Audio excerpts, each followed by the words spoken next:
నమస్తే, welcome to one TV special story. కృషి ఉంటే మనుషులు ఋషులవుతారు, మహాపురుషులవుతారు.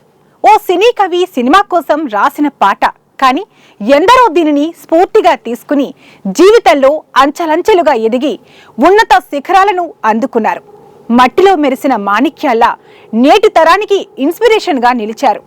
అలాంటి వారిలో ఒకరు ఎన్ బలరాం నాయక్. మహబూబ్ నగర్ జిల్లాలోని తిరుమలగిరి ప్రాంతానికి చెందిన ఓ సాధారణ కుటుంబం నుంచి వచ్చి కష్టాలను ఓర్చుకుని బాధలను భరిస్తూ టార్గెట్ను చేరుకోవడమే లక్ష్యంగా పెట్టుకుని విజయం సాధించిన వ్యక్తి ఎన్ బలరాం నాయక్. గొప్పవాడిగా ఎదిగే క్రమంలో కింద పడితే అయ్యో పడ్డాడే అంటారు గాని చేయి అందించి పైకి లేవదీయరు. ఒకందుకు అది మంచిదే అంటారు బలరాం. కింద పడిన వాడు పైకి ఎలా లేవాలో నేర్చుకుంటాడు. మళ్ళీ మళ్ళీ అలాంటి సవాళ్లు ఎదురైనప్పుడు తెలివిగా వ్యవహరించగలుగుతారు. బాల్యం నుంచి నాయక్ కష్టాల సంద్రంలోనే పెరిగాడు. హున్యూ కేస్లీ బలరాం నాయక్ తల్లిదండ్రులు 7 సంతానం కలిగిన పెద్ద కుటుంబం. అందులోనూ నాయక్ పెద్దవాడు. ఇంత పెద్ద కుటుంబాన్ని పల్లెటూరిలో ఉంటూ పోషించడం అంటే చాలా కష్టం. అందుకే తల్లిదండ్రులు హైదరాబాద్లో కూలి పనులకు వెళ్లగా నాయక్ గ్రామంలో ఇంటి పట్టునే ఉంటూ ప్రభుత్వ పాఠశాలలో చదువుకున్నాడు. చదువంటే బలరాం నాయక్కు ప్రాణం. ఏది ఏమైనా సరే చదువును నిర్లక్ష్యం చేయలేదు. క్లాసు ఏదైనా ఫస్ట్ రావాల్సిందే. పండ్లున్న చెట్టుకే రాళ్ల దెబ్బలు అన్నట్టుగా గెలిచే వారికే దేవుడు కష్టాలు పెడతాడు. కష్టాలు అని చెప్పడం కంటే పరీక్ష అనడం సబబు.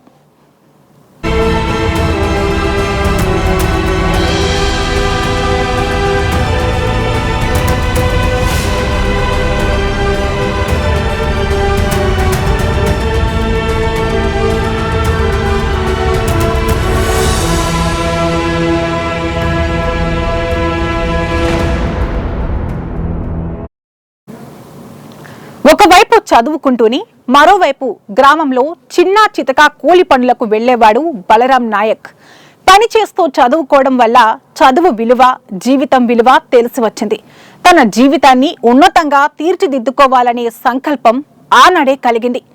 మనం ఒకటి తలిస్తే భగవంతుడు మరొకటి తలుస్తాడు. భగవంతుడు తలిచింది తాత్కాలికమే, కానీ అది సామాన్యులకు చాలా కష్టం. చదువుకు పెద్ద అవరోధం ఏంటి అంటే పెళ్లి అనే చెప్తాం.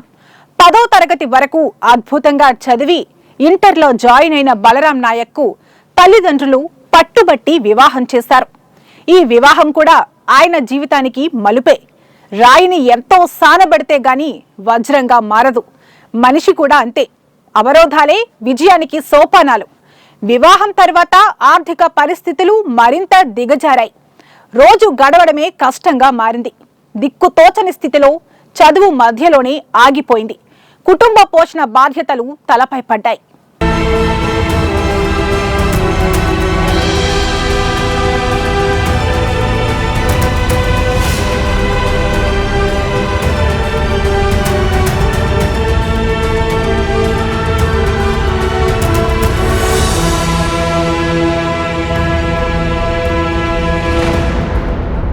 తలుచుకుంటూ ఆగిపోయిన చదువును తలుచుకుంటూ కుటుంబ పోషణ చూసుకుంటున్న సమయంలో అనుకోకుండా హైదరాబాద్లోని ఉస్మానియా విశ్వవిద్యాలయానికి వెళ్లవలసి వచ్చింది. అక్కడ కాలేజీ వాతావరణం చూసిన తర్వాత ఎలాగైనా చదువును కొనసాగించాలని అనుకున్నాడు బలరాం నాయక్. దూర విద్య ద్వారా డిగ్రీ, పీజీ పూర్తి చేశారు. చదువుకుంటే ఎలాగైనా బతికేయొచ్చు, కానీ అది కాదు ముఖ్యం. గమ్యాన్ని చేరుకోవడమే తన లక్ష్యం. అదే సివిల్స్. ఇంటి అద్దె కట్టుకోలేని స్థితిలో సివిల్స్ పై దృష్టి సారించడం అంటే మామూలు విషయం కాదు. అద్దె కట్టాలి అనే ఆలోచన లేకుంటే చాలా వరకు చదువు ముందుకు సాగుతుంది. దానికోసమే స్నేహితులతో పరిచయాలు పెంచుకున్నాడు. వారి గదుల్లో ఉంటూ చదువుకున్నారు. అలా చదువుతూనే యూజీసీ నెట్ క్వాలిఫై అయ్యారు. గ్రూప్ 1, 2కి అర్హత సాధించారు. ఇదే క్రమంలో ఆయన సిబిఐ ఎగ్జిక్యూటివ్ అధికారిగా కూడా కొంతకాలం పనిచేశారు. ప్రభుత్వ ఉద్యోగాలకు అర్హత సాధించిన ఫైనల్ గా తన గమ్యాన్ని చేరుకోవడానికి 2010 వరకు ఆగాల్సి వచ్చింది. 2010లో బలరాం నాయక్ సివిల్స్ కి ఎంపికయ్యారు. సివిల్స్ లో IRS ర్యాంకు సాధించిన బలరాం నాయక్ మేడ్చల్ సెంట్రల్ కస్టమ్స్ అధికారిగా విధులు నిర్వహించారు.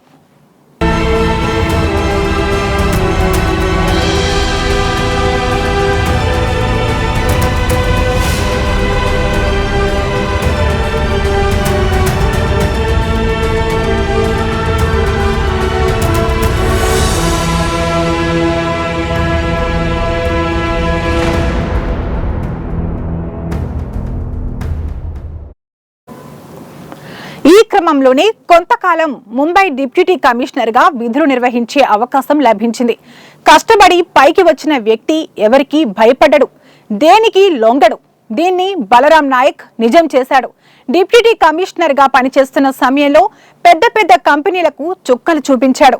పన్నులు ఎగ్గొట్టిన సుమారు 1500 కంపెనీలకు నోటీసులు పంపి సుమారు 150 కోట్ల రూపాయల మేర పన్నులు వసూలయ్యేలా చేశారు. విధి నిర్వహణలో నిబంధనలకు లోబడి పనిచేయడం ఆయన తత్వం. ఎవరైనా సరే, ఎంత పెద్దోళ్ళైనా సరే విరుద్ధంగా వ్యవహరిస్తే బలరాం నాయక్ తాట తీస్తాడు అనేలా చేసిన వ్యక్తి ఆయన సేవలను గుర్తించిన ప్రభుత్వం సింగరేణి సంస్థ ఫినాన్స్ డిపార్ట్మెంట్ కు డైరెక్టర్ గా బాధ్యతలు అప్పగించింది. ఏ సంస్థలో ఉన్నా, ఏ పదవిలో ఉన్నా సరే బలరాం నాయక్ ఆ పదవికి వన్నె తెస్తాడు అనడంలో సందేహం లేదు.